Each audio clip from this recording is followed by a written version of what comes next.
The Alfa Romeo name only returned to Formula 1 a few seasons ago, but they helped take the Sauber team further up the grid. With the team being powered by Ferrari and a sense of continuity for the 2021 season, can we see the team make a push and be right in midfield battle this season?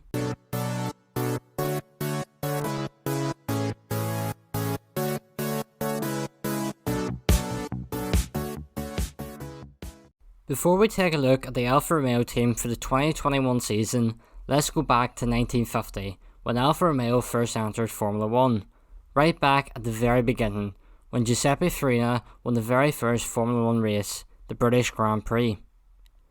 Well, the team has never won any Constructors' Championships, as this wasn't brought into 1958. They did help two of the drivers win the drivers' title, with Farina winning in 1950 and Juan Manuel Fangio in 1951.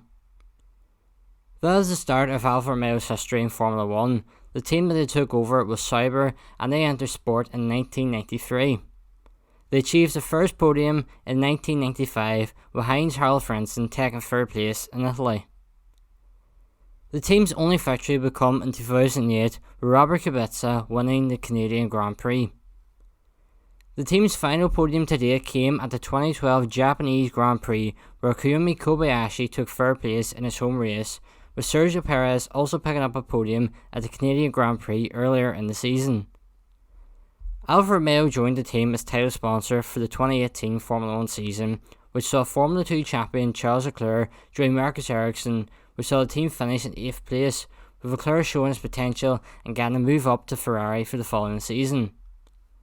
Ferrari junior driver Antonio Giovinazzi, who previously drove for the team at the start of the 2017 season, replacing injured Pascal Wehrlein, was joined by Kimi Räikkönen, who Leclerc placed at Ferrari.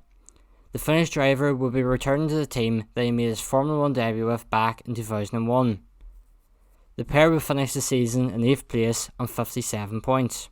Giovinazzi and Räikkönen will remain with the team for the 2020 season, but they finish in 8th yet again, but this time they only managed to score 8 points between them.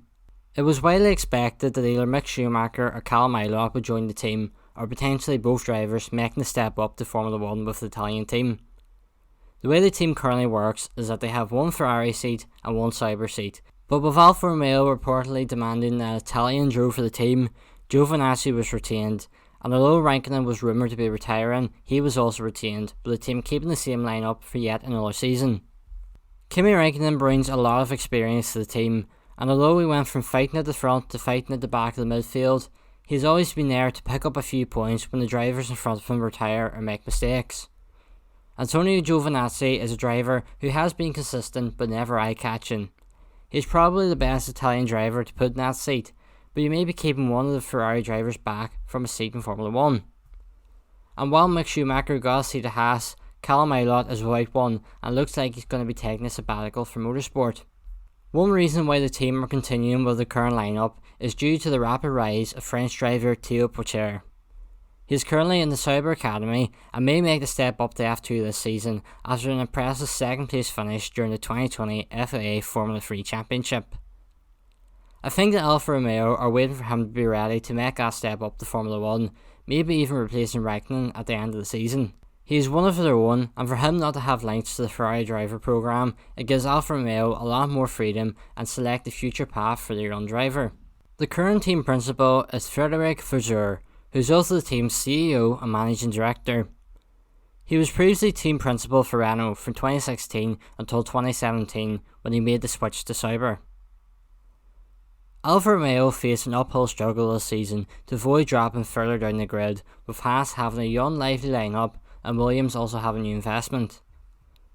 The mix of experience and youth on their Alfa Romeo team brings a nice balance, but with Räikkönen potentially in his final season and Giovinazzi not being a standout driver, the team may struggle to pick up points that they have in previous seasons.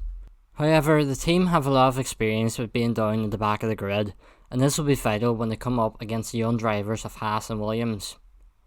I think they will have enough to stay above Williams, but they may face a tough fight against Haas. Let me know in the comment section below where you think Haas will finish this season. If you'd like to read more Formula 1 content, then head over to theapexmotorsport.com. So that's going to bring this video to an end. Thank you all so much for watching, and hope to see you all next time. Goodbye.